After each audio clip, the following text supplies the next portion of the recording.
Hello, this is Adam Began, and I'm the host of Historically Haunted Show, where I talk about some very rare historical and haunted locations that I visited. I also interview some of the very best in the paranormal and cryptozoology field. So tune in every Friday at 8 p.m. Eastern Time on Paranormal King Radio Network. And prepare to be educated about the unknown.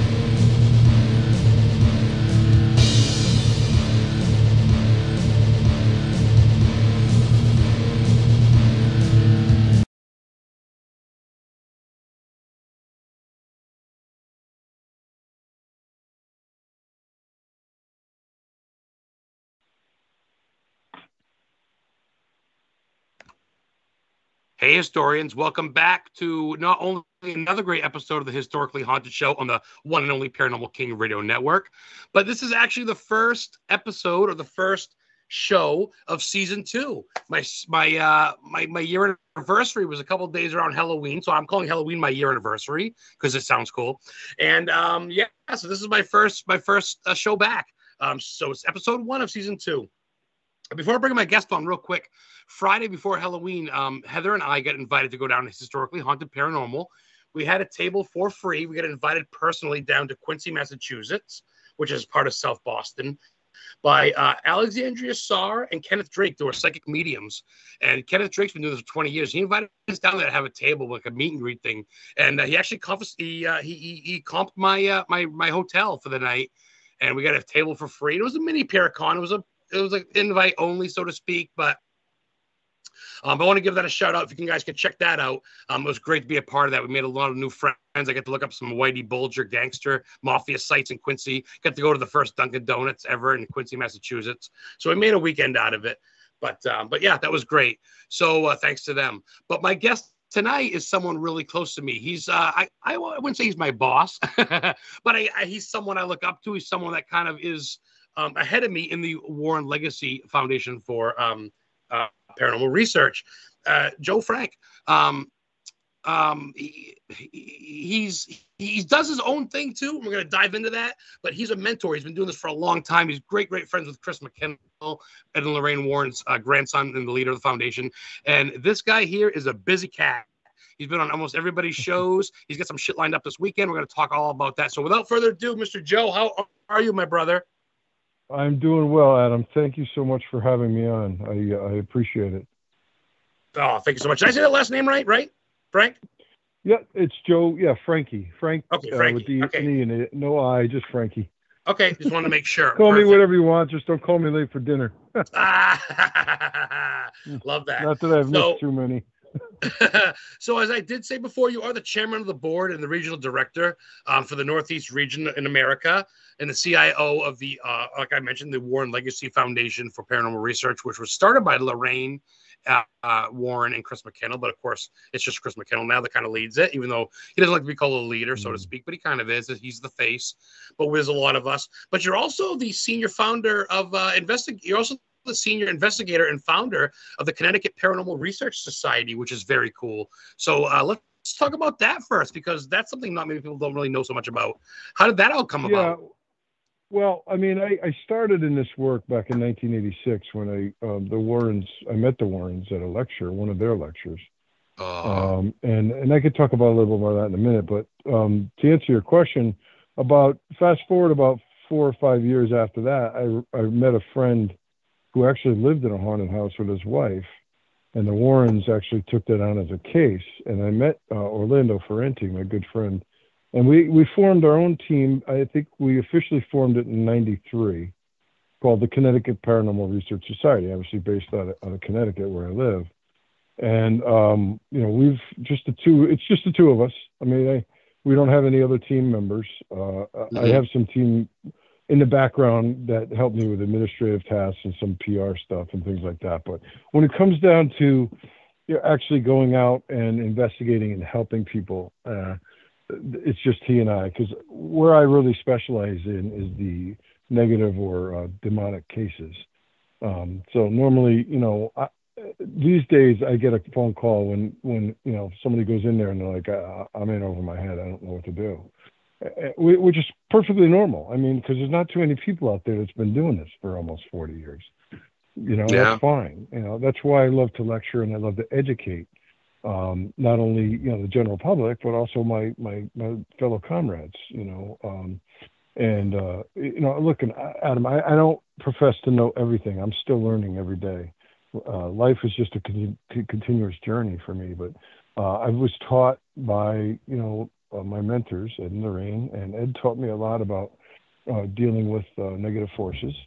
And I just want to, hopefully pass that knowledge on to people that will take over after I'm gone.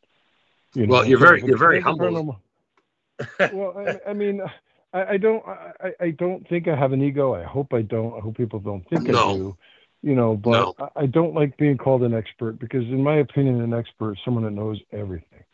And nobody on earth knows everything, but people call me an expert in the fact that I've been doing this so long. I've got a lot of cases, thousands probably under my belt. Wow. And believe me though, seriously, folks, when my phone doesn't ring, I'm happy. Because if my phone rings and someone's like, Joe, I need your help, that means something's going on. And I don't take pleasure in this. I mean, I've been physically beat up and assaulted, and I'm a big guy. I mean, when I was younger, I was 350 pounds. I could bench press a train. You were a weightlifter, yeah. You were a weightlifter, yeah. I was a weightlifter. I wasn't a bodybuilder because they're skinny. I tell everybody, hey, look, I'm in shape. Round is a shape, all right? Yeah, yeah. You were the tough man competition. You'd lift up the big beer kegs over your head and shit. Yeah. Well, in my day, maybe, but now I'm an old guy. I'm getting there. But see, I mean, that's with any profession, though, Joe. I mean, like a cop goes to work. Hopefully, he can get paid just to relax, not get that call that some baby died or some accident. No one wants that call. But at the same time, nobody wants that call. No, but at the same time, Joe, just like them, you're willing to take that on, and I think that's a duty and a service that a lot of people don't take serious enough. And I think that's what people like Ed and Lorraine Warren brought to the table and opened this up from silly Ghostbuster shit, which I love Ghostbusters, the movie, but it's really deeper than that. And that's where I think we step in and people like you step in at the War and Legacy Foundation. That's why you're head of it. Because you said you've had so many under your belt, and I think less is more.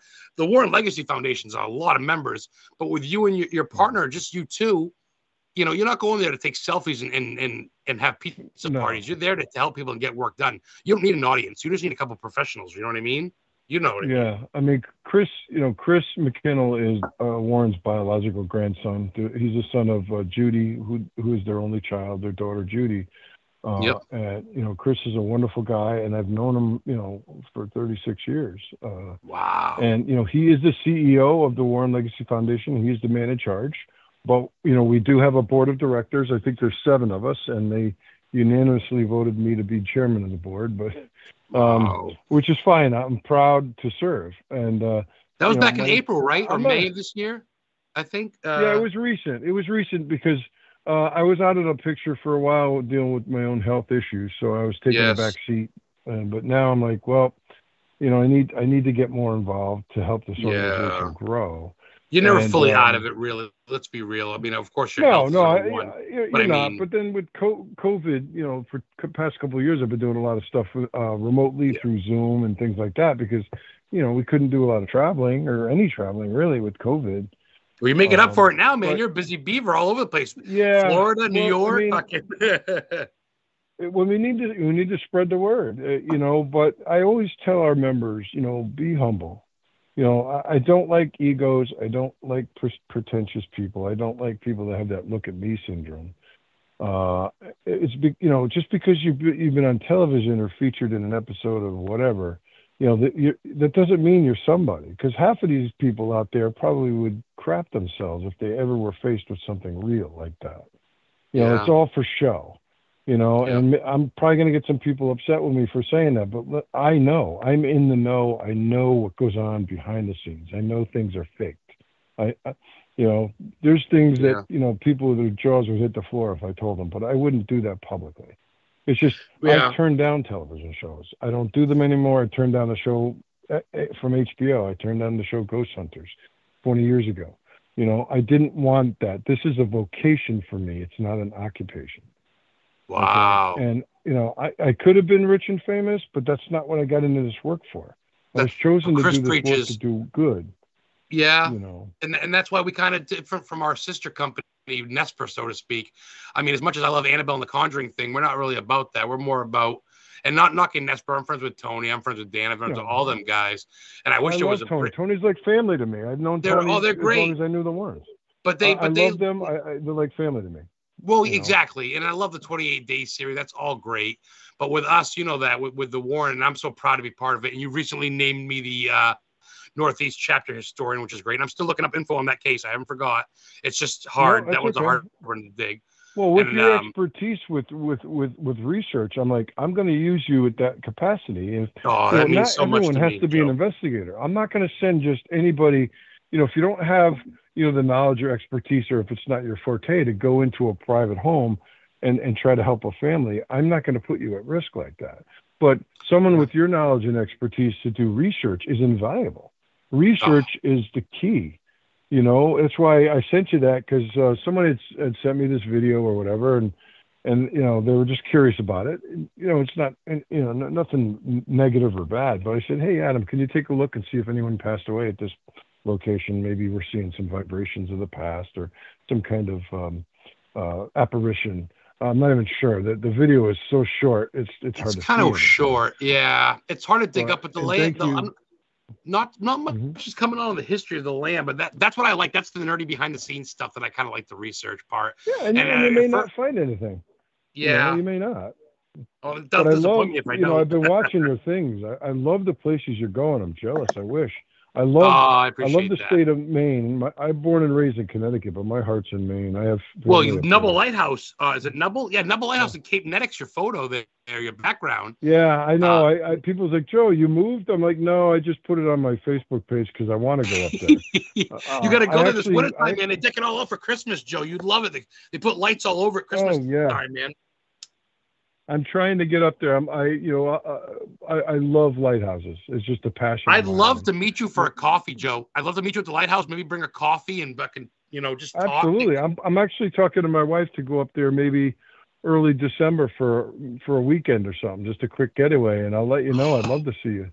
That'd be fantastic. I have to get through this month, because another thing I wanted to mention, part of my CPRS investigation, is the North Conway Scenic Railroad up in New Hampshire. And thank you for sending me that info. They contacted me some months ago, and they just want to do a fun little investigation thing, because some of their employees that have been there for many, many years, I'm talking like 30 years, are saying, you know, we've seen apparitions and, you know, things here. The place was built in 1874.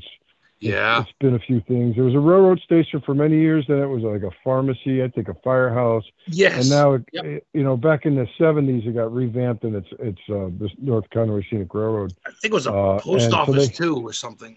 Maybe I was wrong. Maybe it was a post office. But, you know, it's got a lot of history to it. So it wouldn't surprise me that there may be, you know, some sightings there. Well, do you remember? Do you remember I found out that a train hit another train there, and it was a fire, and 6 people died, and 4 firefighters got burned severely there in like 1905. You're the one that told me that. Yes, and I mentioned that to the marketing manager that contacted me, and he didn't even know about that. Oh, no way. So what I'm doing is, in 2 weeks from today, actually, so it's coming up. This is why I've been so busy. I'm going up there on a Friday, and I'm gonna interview the employees. And then we're going to do, like, Friday night, we're going to do like a little investigation. Basically, we're just going to take a couple of people around and see what we experience. I'm not expecting anything to happen, but you never know. And then Saturday night, they've booked the local golf course or country club has a community room, and we're going to lecture there. Now, the lecture is basically going to be, you know, like the lecture I'm doing tomorrow, because even if I capture any evidence, I'm not going to know, because I'm not going to have time to go through all the evidence. You know, for Saturday night. But I will speak to people. It's totally different anyway. Yeah. You know, people just love the paranormal, especially around this time of year, Halloween, which is cool, but I do this stuff year round.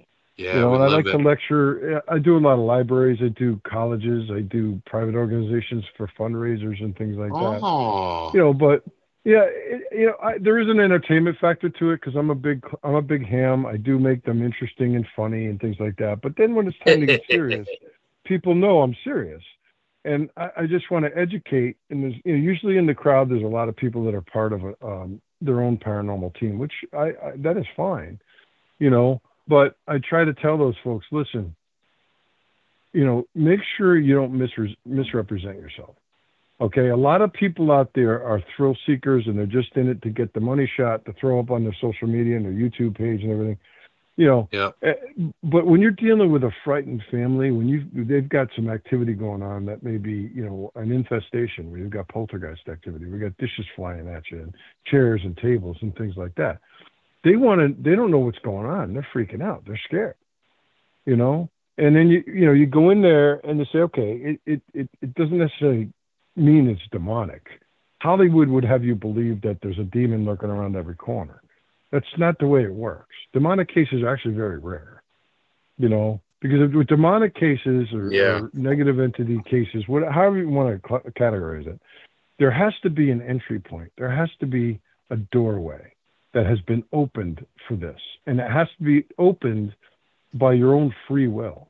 We all were given free will, and God doesn't meddle with that. God lets us have our own free will, and the way, we when we pray for things, we have to wait for those answers. If it's one thing Ed taught me is like, spirits don't come in your time. They come in God's time. They come when they're ready. It could be a week, a year, 10 years down the road.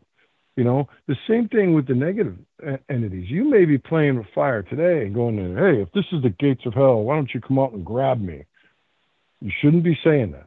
No. You just opened the door on your own free will. Even if you're just messing around for TV, you just opened the doorway and they're waiting. They're waiting there just for that invitation. And you never know. It's like, I've been playing with the Ouija board for 10 years. Nothing's ever happened to me. I'm like, yeah, okay. 10 years from now, when you're at your most vulnerable point, there's no time or distance in the spirit world. No. Not that I know of, It's like going by a tied up dog and kicking rocks at it every day. One of these days, that rope's going to break and that dog's going to bite your ass. And that's a good analogy. The one I use, with me is, look, I'm not impervious to this either. You take a stick and you poke a tiger in the face enough times, he's going to take a swat at you. Yes, sir. Okay? Yep. But the negative entities I find in the cases I've worked on is they don't want anything to do with me. They hide. And they're not hiding because they're afraid of me, because I'm just a mortal man. I mean, it could rip me apart. I mean, I've been punched, scratched, bitten, pushed, pulled, burned, picked up and thrown across the room. I had a case that was picked up and thrown across the room about 12 feet, and I was 350 pounds. Holy This thing threw me, and I got up, and I was more pissed off than I was scared. Wow. And I'm like, I just got up, and I'm like, is that all you got, MFer? Whoa. I was probably in my early 20s at the time. That was the first case where I was really physically assaulted, but it's happened quite a few times since then. But what they normally do is they'll hide in the shadows, and you'll hear growling. You'll hear scratching. I have it on video. I'm going to show it tomorrow. Come on down. Well, actually, I want to say real quick, where can people find you? Where can people find your tour, your tickets, where you're going to be, anything like that? Is there a site? We're doing, if anybody that's listening is in the local neighborhood. We got a bunch of questions I got to ask you. Yeah, we got people in chat. We got like 5 questions I got to ask you. Well, I'll tell you real quick. So it's at the Lyman Hall High School in Wallingford, Connecticut, where I live. It's being put on by the Adult Education Department. They asked me back in June to do a show, and it's a fundraiser for them. And tickets are $20, but then $40 discount for a family of 4. So if you got a family of 4, it's only $40. Wow. And if you have a family of 5, then it's $60, but you're still saving $40. So sorry about the dogs in the background, guys. No, that's fine. That was her dog for a minute.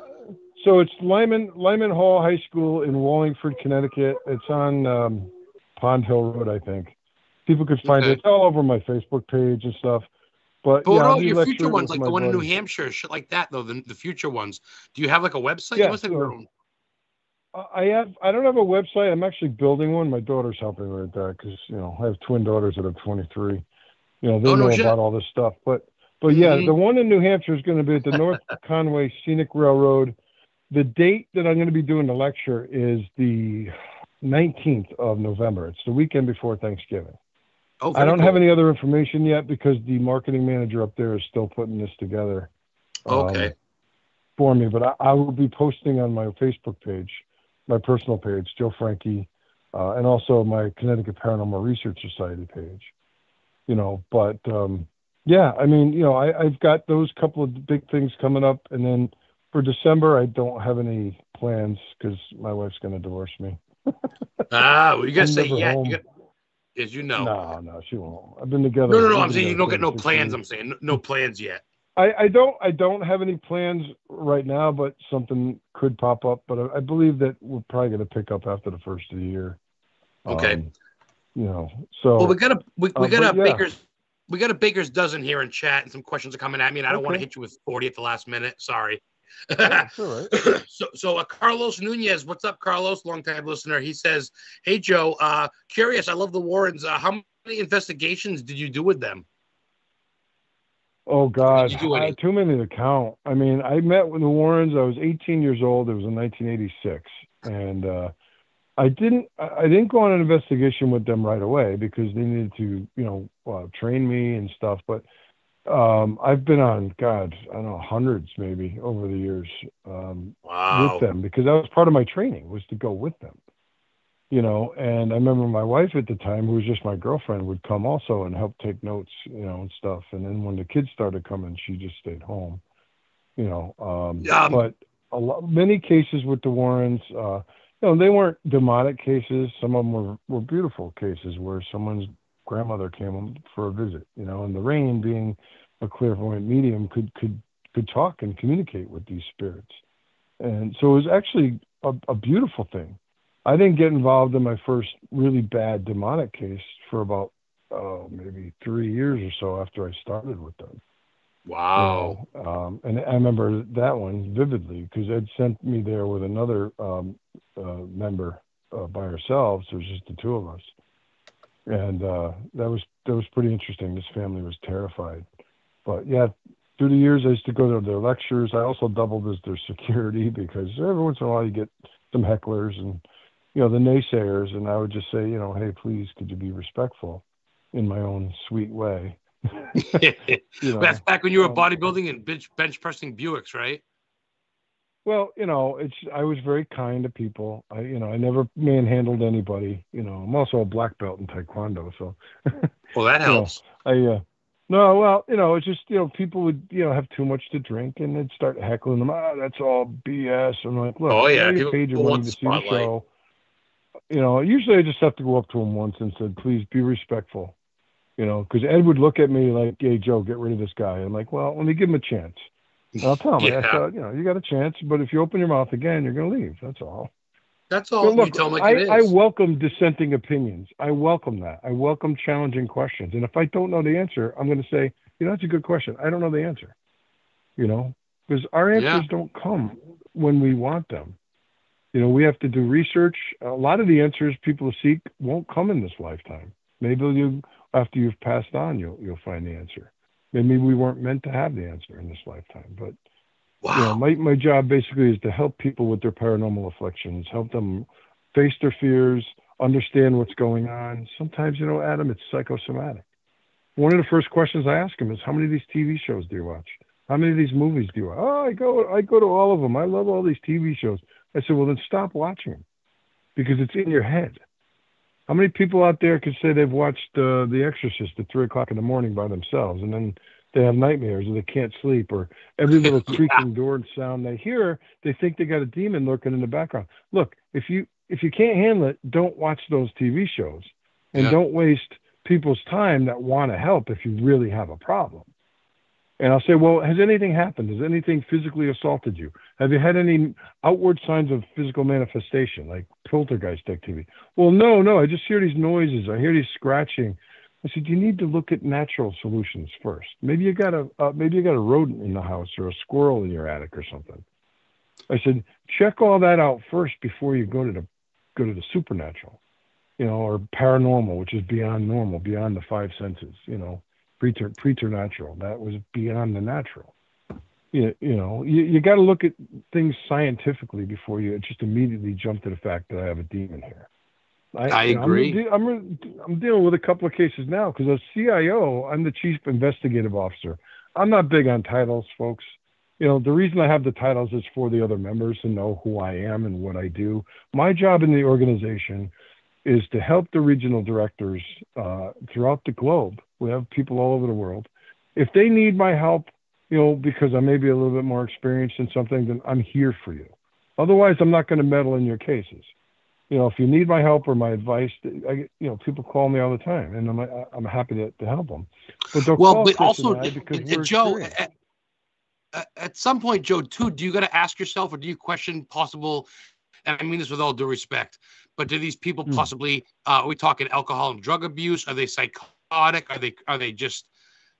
Exactly. They just want attention. So, you know what I mean?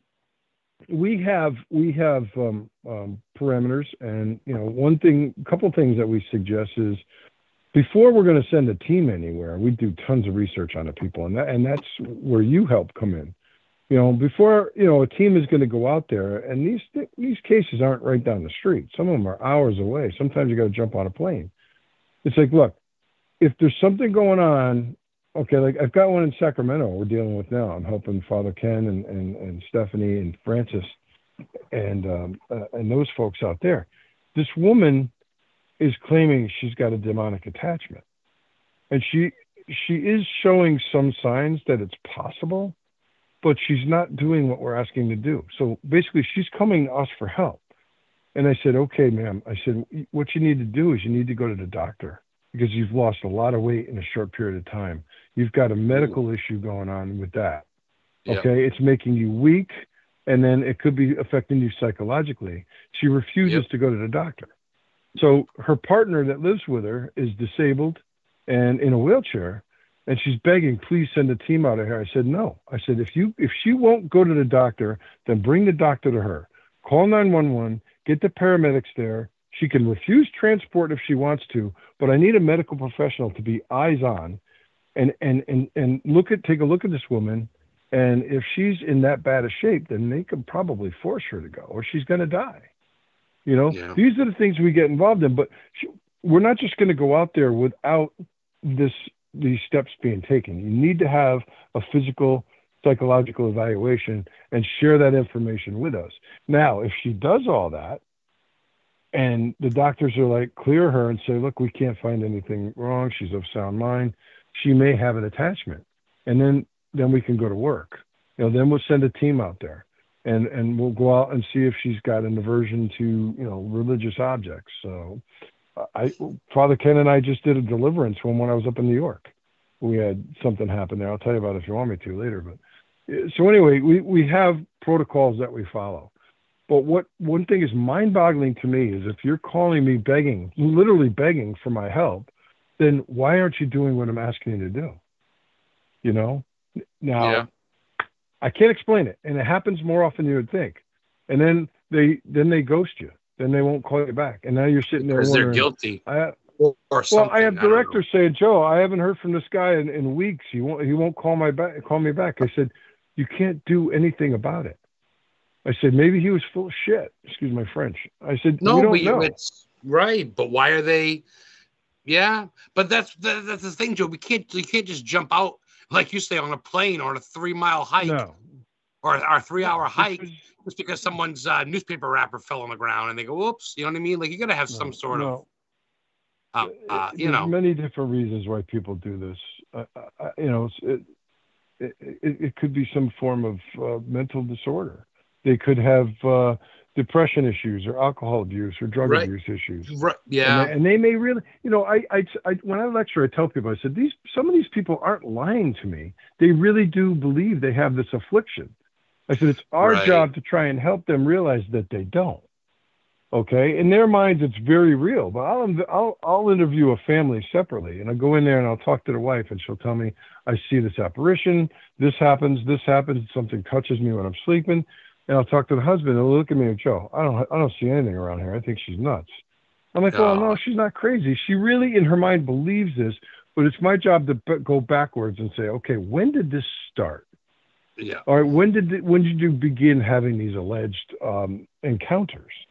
And then if you work your way backwards and you do your research on the property, on the history of the property, on the people, on the home who live there. Do you do antiquing? Do you bring objects into your home that you don't know their origin? I mean, there's so many variables. It's not a cookie cutter approach. Every case is different, albeit some of them are similar.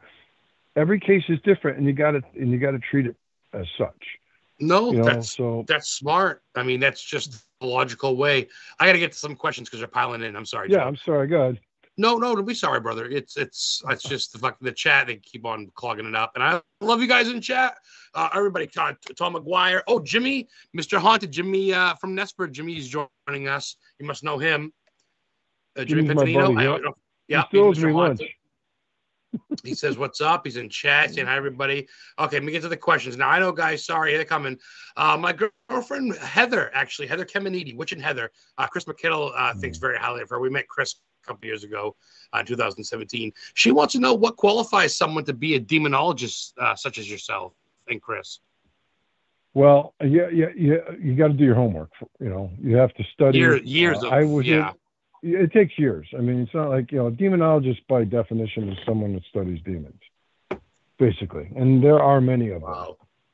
I learned a lot from Ed Warren. I'm still learning. I have a bunch of books that I look through, or, if I'm looking for a lower level demon, higher level demon, but you need to study. You need to find someone to mentor you. You can't just go out and start investigating, demonic cases, because you're going to be a target and you probably get affected in some way, shape, or form. We tell people all the time, if you want to be an investigator, if your heart's in the right place, all right, it's not for fame or fortune. For me, it was a vocation. This isn't an occupation. Okay. I'm a poor man today because of this work, because a lot of this stuff comes out of my pocket, and I'm happy to do it because I'm helping somebody. What you get back is immeasurable. What you get back when you see the face of a family that is relieved that whether or not they had a problem, now they believe that it's been resolved. But, you need to study under somebody. I studied under Ed Warren, who was a great teacher. I wish we still had him, because I still have so many questions. Oh, the things we can learn from Lorraine too. I mean, what's funny? Lorraine was a sweetheart. I can't imagine. God, you're so lucky to meet her. I got to go to the house. Chris's last day in America was the meeting with Annabelle with Nesper, and that's where I met Jimmy and Tony and all them in 2000. Help me out. 2019, right after Lorraine and my mother died, actually, and I get to meet Chris. Were you there? Sorry, I didn't get to meet you because I was probably there. I just didn't. Were you there that morning? I went up to go pick him up to go out to eat, to go to the airport. He had a friend just leave. I wonder if that was you. He said he had a long time friend just leave. It was pouring. It might have been me. I don't remember what I did yesterday, but I mean, I spent a lot of time at the house when Chris lived there. I was there a lot trying to help him out. I tell you, man, they weren't. All these movies weren't around. Amityville was, but Amityville, you watch Amityville, they don't talk about the Warrens at all.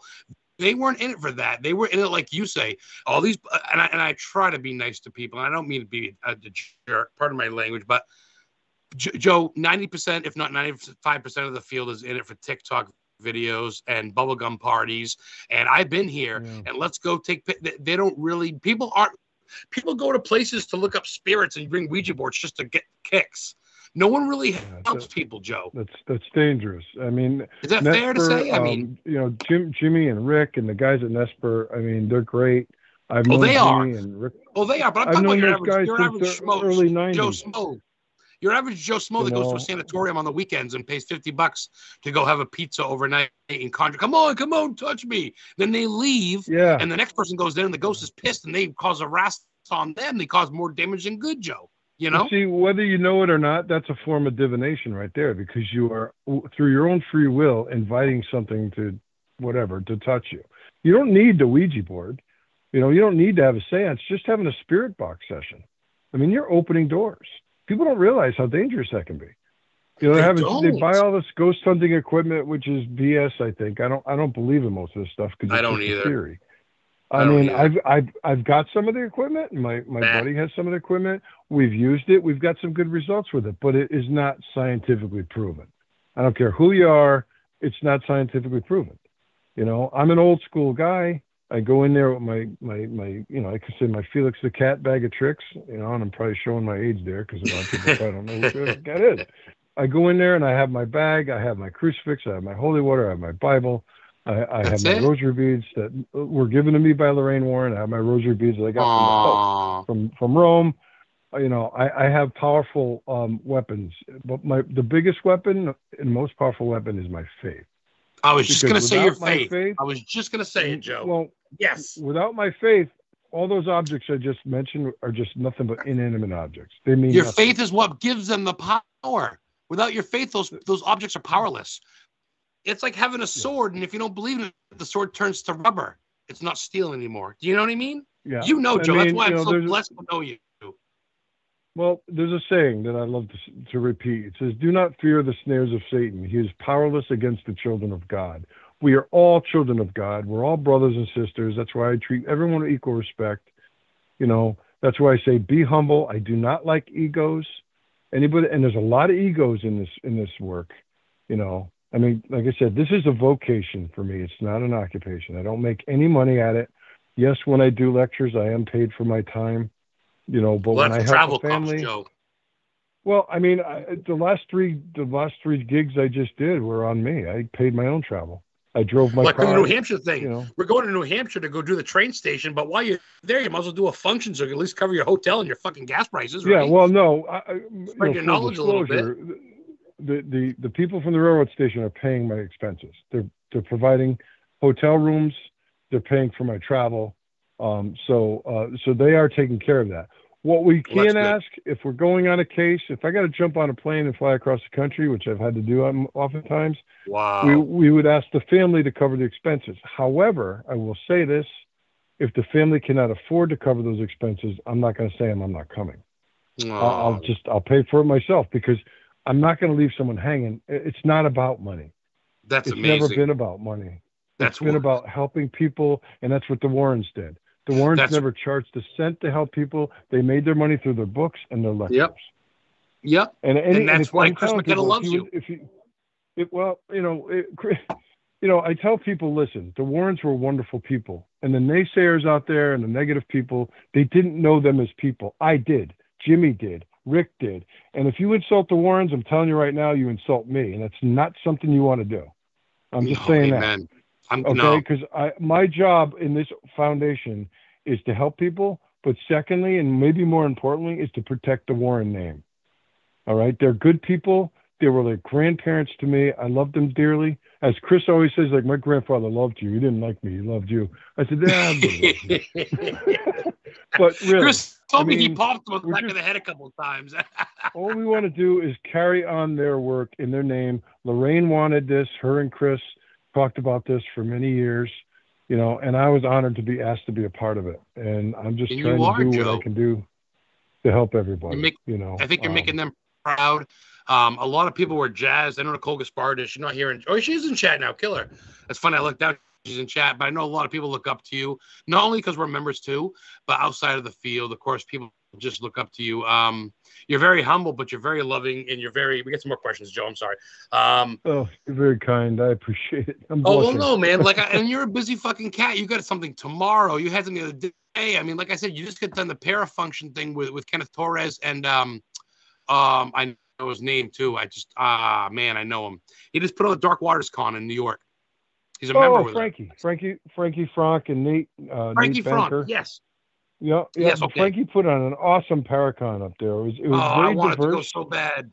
It was very. I wish you were there. I mean, but we actually had, as I mentioned, I know you want to get some questions, but a young gentleman and his friend came in. He's probably mid-20s. That's young to me.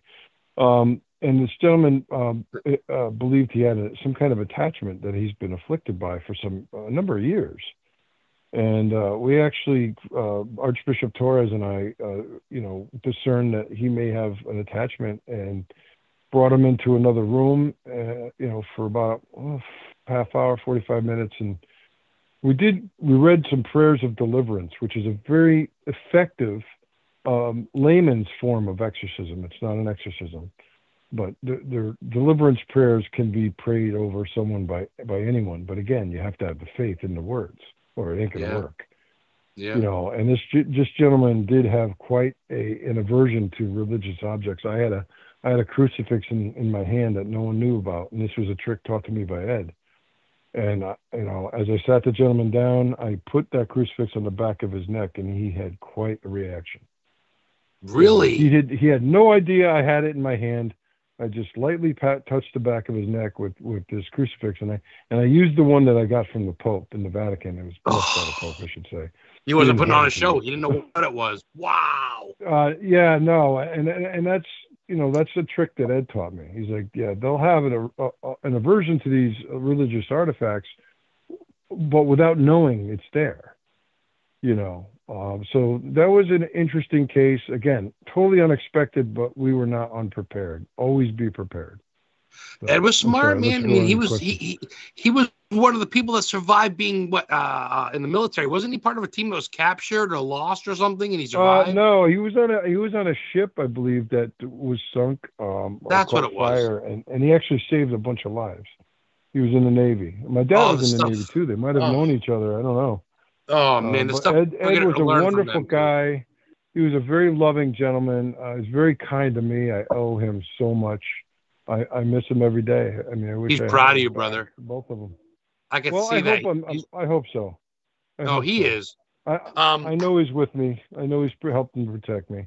I know he is. He's with all. I think he's with everybody who wants him to be. I went to his grave with Heather. I went to his house, and I couldn't thank him and Lorraine enough just for guiding me, and just for being an inspiration, and not being, just all there's. You don't hear a lot of bad stuff. I know Ed was rough around the edges, but for the most part, man, all right, good questions. I'm sorry, guys. Well, let me just say this.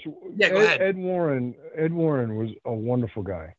All right. Yeah. If he didn't like you for some reason, you'd know it, because he did have a temper. But I was never the recipient of that. As Chris said, Ed did love me. That's a good thing. Good. Yeah, it was a good thing. That actually leads me right to my next question. Of course, King Ross Prospero, the owner, who's hooked me up with my year-long radio show here. Ross, thank you so much for my primo slot to talk with great people like I have now. Joe Franke from the War and Legacy Foundation, and so much more. Just an all-around great human being that does lectures. Please follow him on Facebook if you can. That brings us to my next question, Joe. The infamous incident with the Perron family. He wants to know if it's true that Mr. Perron socked Ed in the nose. And I guess Jimmy P., Mr. Hunter, was saying that Lorraine was tougher or whatever. But I guess people say it's hearsay, or they're not quite sure. But do you know any truth to that? Were you involved in the Conjuring? I was not. The Conjuring, that case was, I believe, 1971. It was early 70s. 1971. Okay. I was 3 years old. Oh, okay. But I can tell you this, and to answer the question, I don't know. I've never ever heard Ed or Lorraine tell me that happened, and I'm certainly not calling Andrea a liar, because Andrea's a friend of mine. I don't know. If that actually happened. But I've heard the rumors as well. I hope it didn't happen, because the Warrens were there to try and help this family. Right. I mean, they did to some degree. But I don't know, and I wouldn't even speculate. I'm not going to do that, because it'd be disrespectful, because they're not here. Well, that's fair, and I'm glad you're not making the question. I appreciate the question. No. I appreciate the honest answer, man. If you don't know, you don't know. I don't want to put you in the hot seat. I want you to make something up. I don't know, but I do know that I've never heard anyone, Ed or Lorraine, or any of family members, ever say that to me. Well, that's all we need to know then. We'll leave that at that. Sorry. No, don't be sorry, my friend. No one wants you. I don't want you to fib. So, and you're not going to fib, because you're an honest guy, and God knows it. I won't. Well, Jimmy, I'm Mr. a straight shooter. Good, and that's why we love you. That's why you're on. I don't have people that come on. I don't bring people on to kiss their ass. I bring people on that I want to get to know and that are real in this field. because there's so many people that aren't real in this field, as you know. And I don't want backstabbers and big mouths and big heads that are on Paranormal 911 and think they rule the field because they're on some show and read a script. But anyway, I digress. So Jimmy Pentanino, Mr. Haunted, said that Ed was a boxer and fought in a real match. I didn't know that. That's pretty cool. Yeah, I had forgotten that. Yeah. I had forgotten that, Jimmy. Thanks. Jimmy, call me, Jimmy. I want to talk to you. Jimmy's good people. Give me a call. I haven't seen Jimmy in years. Charles Fulton says, great information tonight. Great guest. Thank you so much for coming on, Joe. Thank you. So that's from Charles Fulton. Great. He's been a listener for a while. Very kind of you, Charles. Thank you.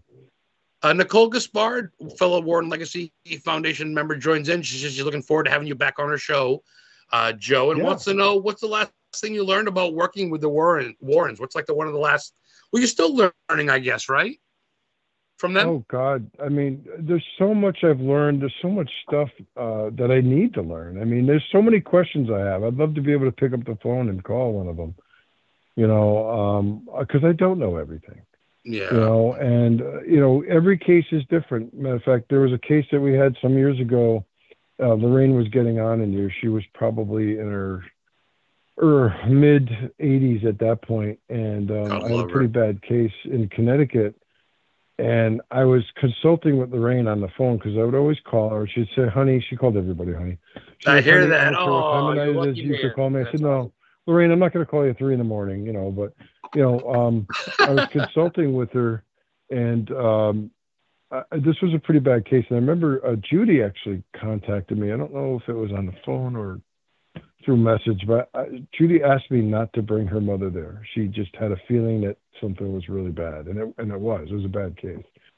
And of course, I love Judy and Tony. They're like family to me. I've known them all my adult life. They're wonderful people, and they're carrying on Lorraine and Ed's work as well. But I'll never forget that. That's the first and only time that's happened. And I remember Judy saying something to the effect of, "Joe, I'd appreciate if you wouldn't bring my mom to that house." And I said, "Of course not, Judy. I would definitely respect your wishes."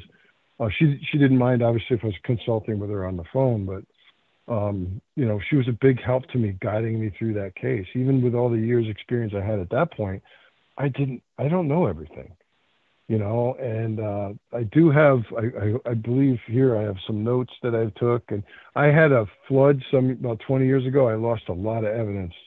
I had a lot of videotapes and stuff like that, and I lost it all. I have some pictures.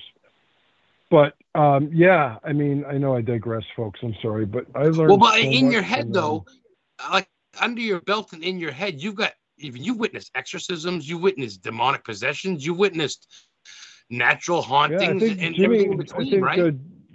Jimmy and I were on a couple of exorcisms together where we were like holding people down, and Archbishop McKenna would be performing the exorcism. And it's not like it happens on TV where your head spins around and start spitting out pea soup and all that. Normally, it's pretty it's pretty relaxed. The person kind of goes into a trance. You'll sometimes see like what happened up in New York. The guy's eyes rolled back in his head. His facial features were contorted a little bit. The only time he really got, went a little haywire is when I held the item to his back of his neck, and when Archbishop Torres was blessing him with holy water. And it was, believe me, I don't like doing that stuff. I mean, it's not that I'm afraid. It's just, it's not fun. People are like, "Oh, I'd love to see that." No, you won't. I've had people say, "Oh, I'd love to get punched or scratched or bitten or thrown across the room." I'm like, no, you wouldn't. I said, because if you did, you'd probably soil yourself. These are the people, again, with the egos and stuff. And I just can't stand egos. It drives me crazy. That's funny you say that, because I was just going to say, careful what you wish for. A lot of these people going, "Oh, man," and I tell them it's like fishing. Like we mentioned earlier, kind of like the ghost. They don't, what I mean? You can go 30 times and not catch nothing. That 31st time you caught something. They come out when they feel like it. And those people that want it, if you talk to people that have actually seen it, they get scared shitless and they run out of there soiling their pants. It's true, Joe. You're right. People want to see that. They think it's Hollywood and they're safe. It's scary stuff. There's a lot of places, if there is alleged activity, and it's like a vacant place, what are you going looking for trouble for? Let sleeping dogs lie, I tell people. Don't stir the hornet's nest.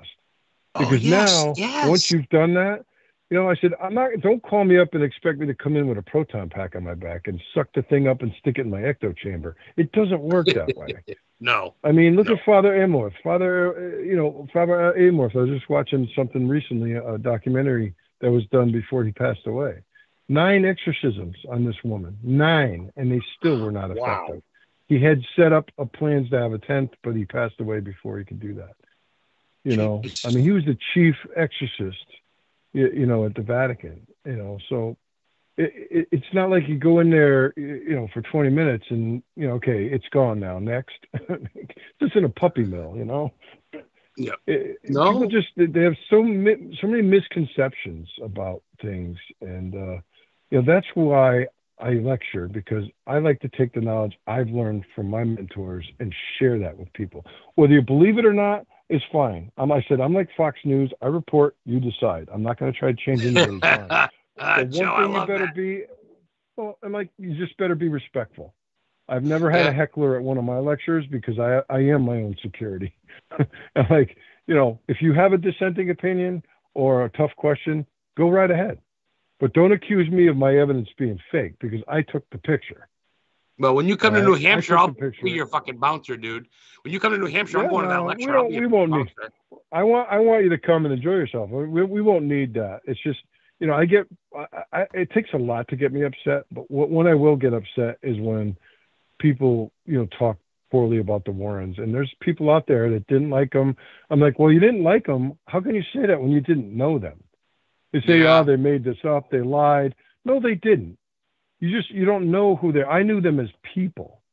I knew them as people. I mean, I went to dinner with them. I've gone to their house for dinner. They've come to my house for dinner many times over the years. They were good people. They were like grandparents to me. I'm sure, my colleagues that are listening, Jimmy, Rick, they've been around since I think the early 90s, these guys.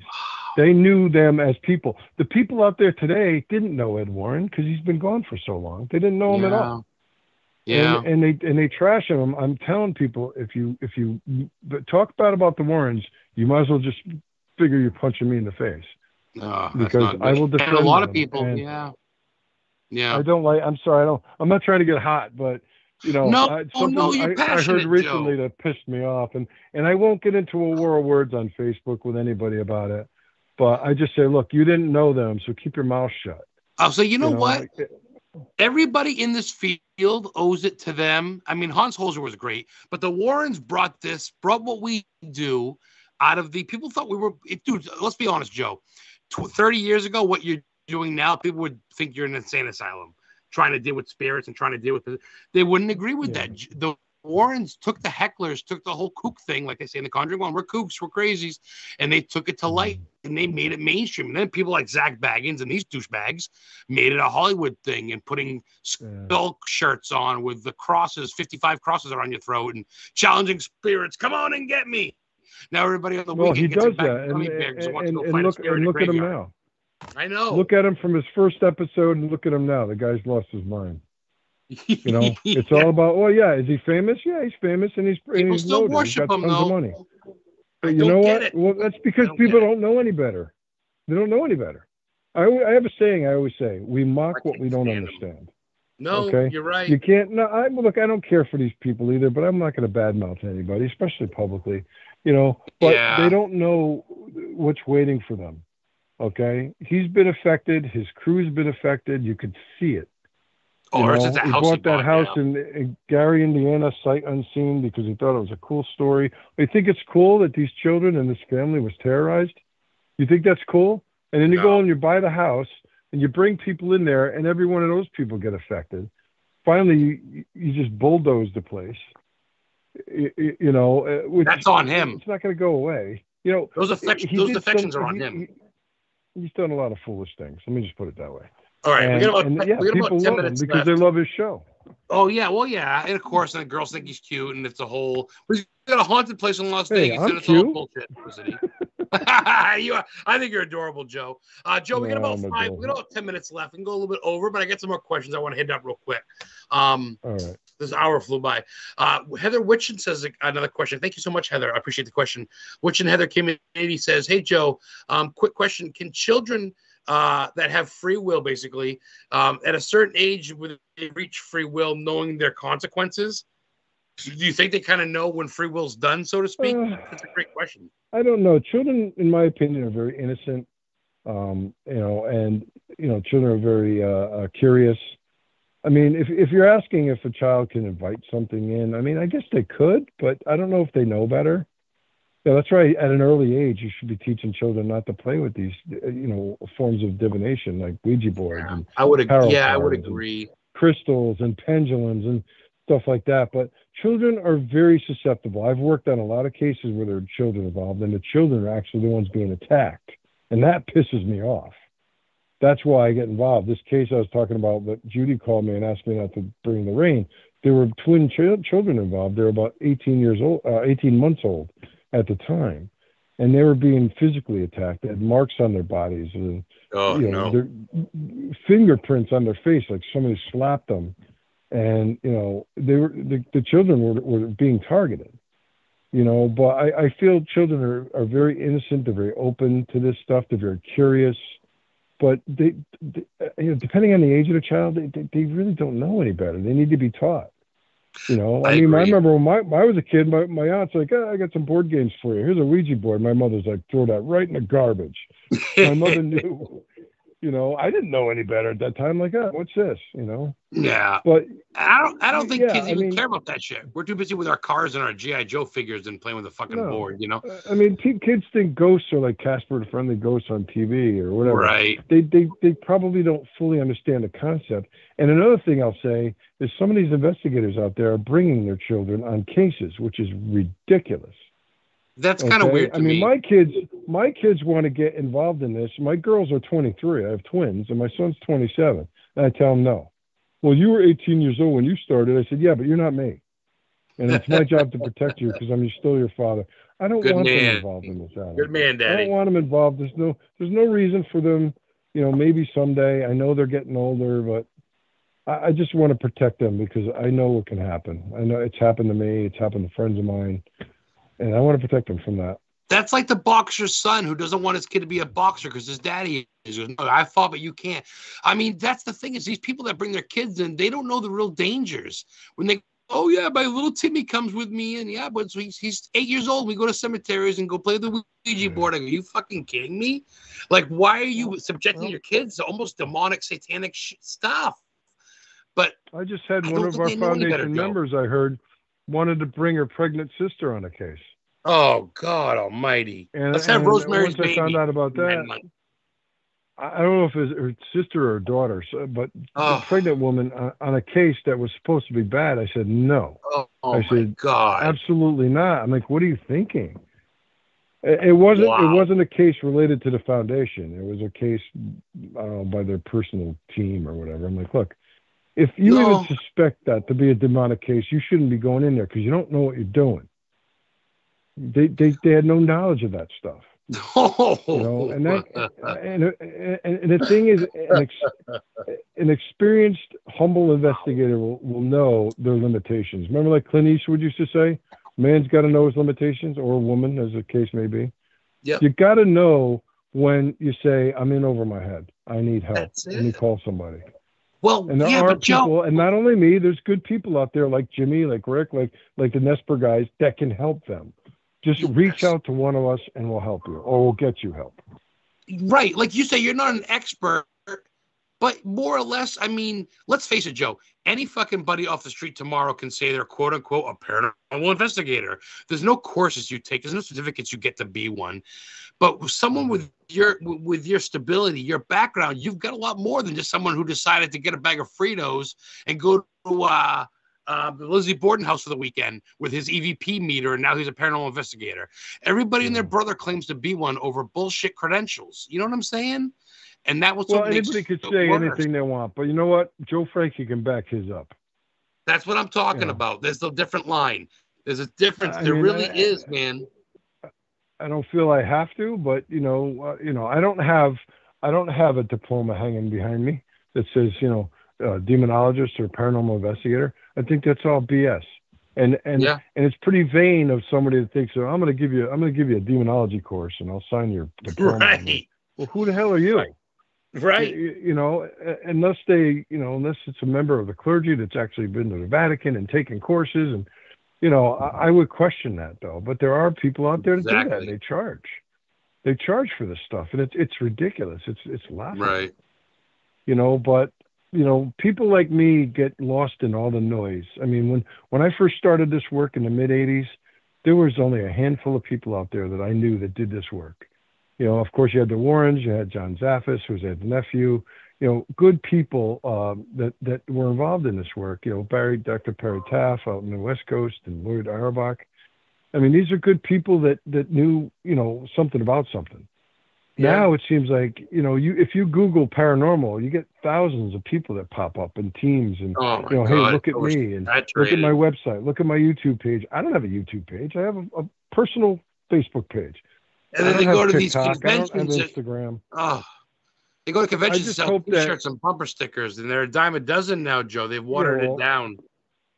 I don't go to many of these conventions. If I go to speak, but spread the word. Do I go? This year I did two. I did two conventions, but I did it because I'm the face of the foundation along with Chris. Well, you got to spread the word. It's different. You're more professional. You're not just going to we're representing the foundation, and right. We want to expand our membership, but I'm very tough. Chris is like, if it's up to you, you won't let anybody in. I said, well, no, I'm not going to just let anybody in. And we shouldn't. We need people of all walks of life: doctors, lawyers, parapsychologists. Not everybody that's accepted is going to be an investigator.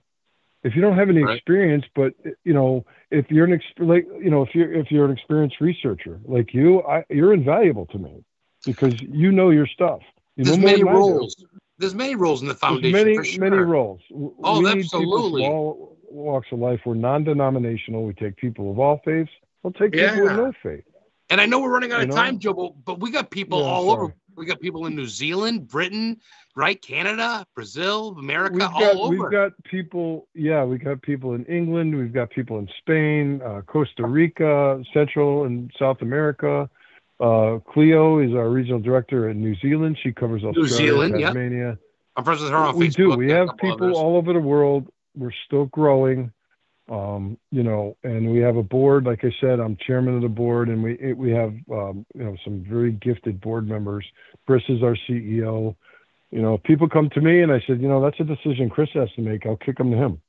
I'm like, no, I'm not going to abuse my authority, so I know my place in the organization, and I stay out of things unless somebody needs my help.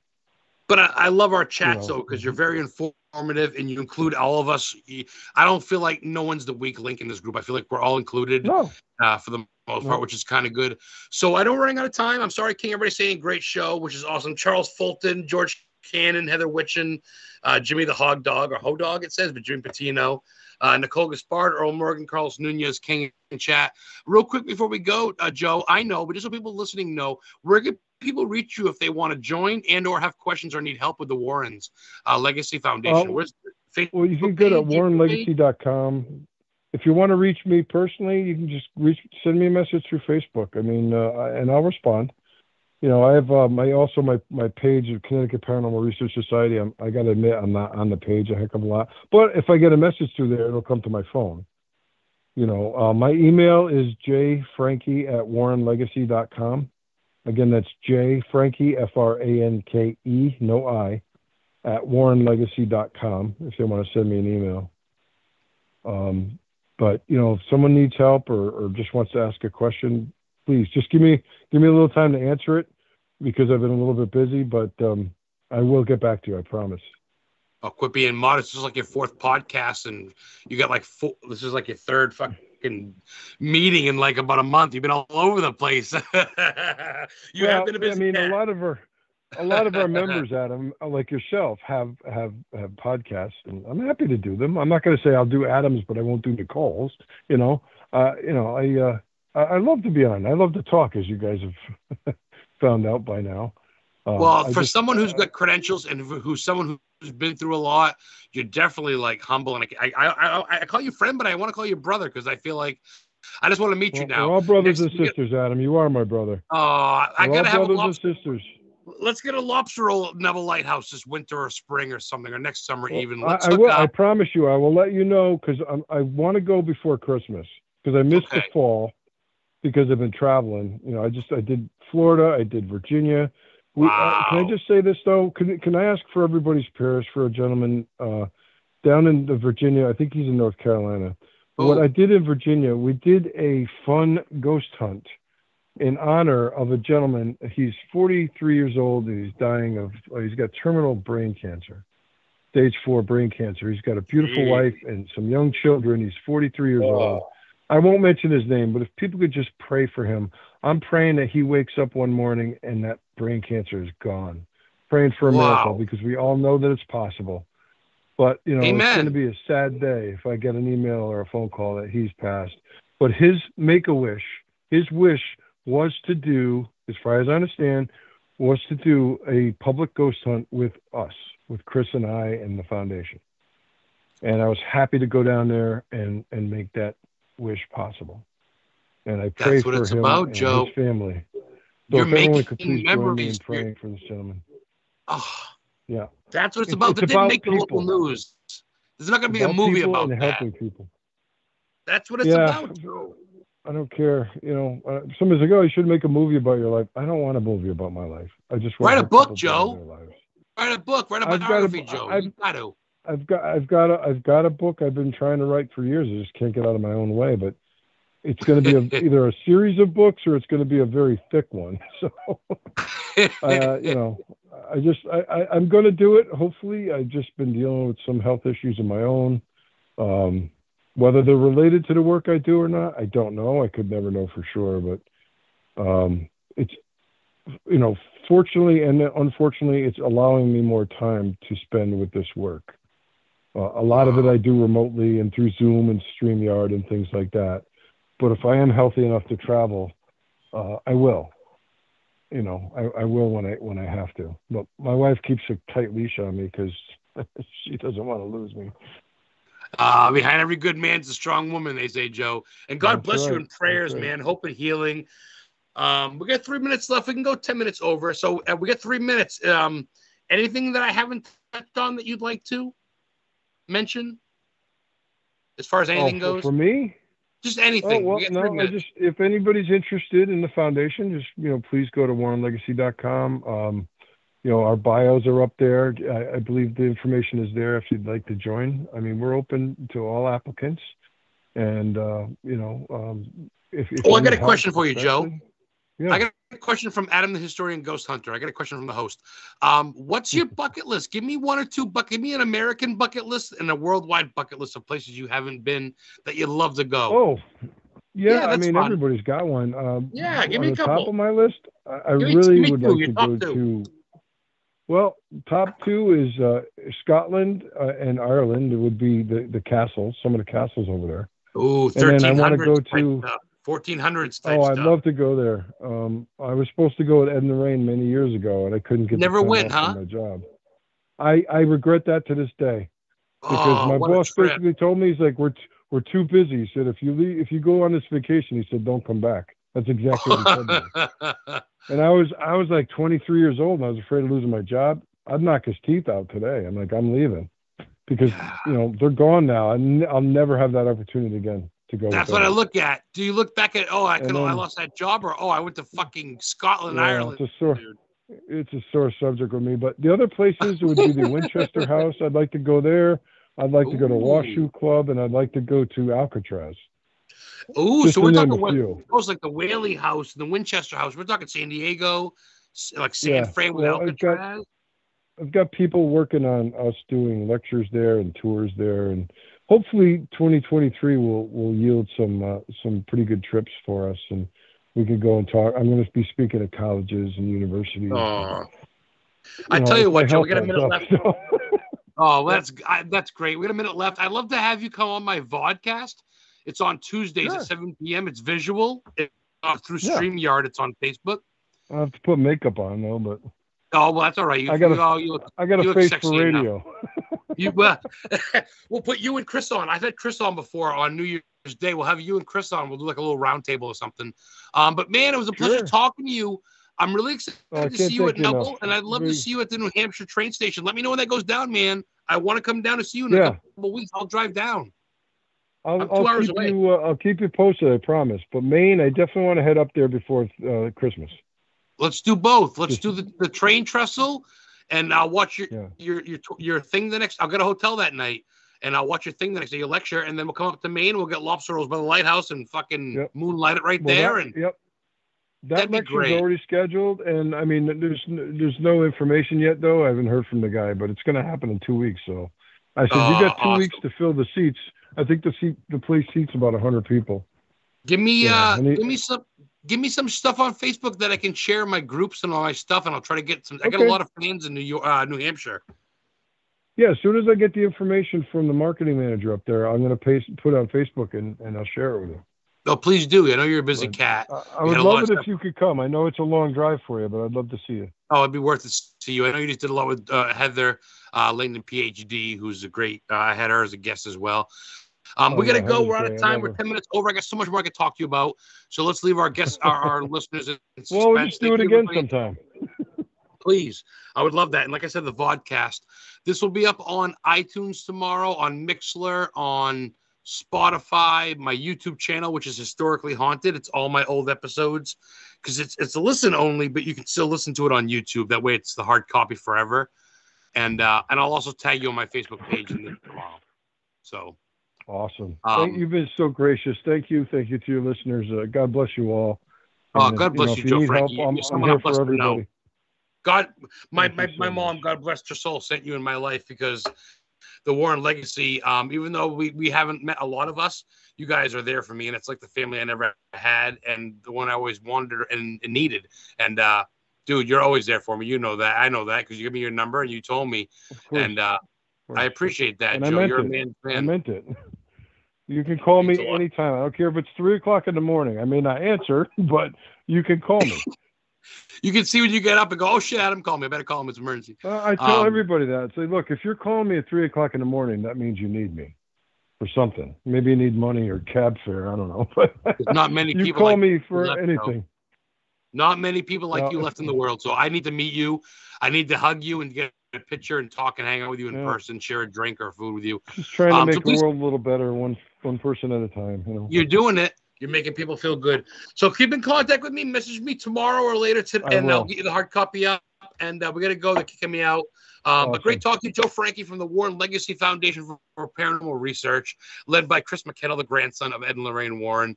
And he runs the Connecticut chapter too. And thank you so much for being my guest. You're going to kick me out. Thank you so much, Joe Franke. And we'll talk to you very soon. And first episode of season 2 on the Historically Haunted Show on Paranormal King Radio Network. Say goodnight, Joe. God bless. Good night, everyone. God bless you all. Follow this man. Great man. Thanks, everybody. Have a great night. God bless.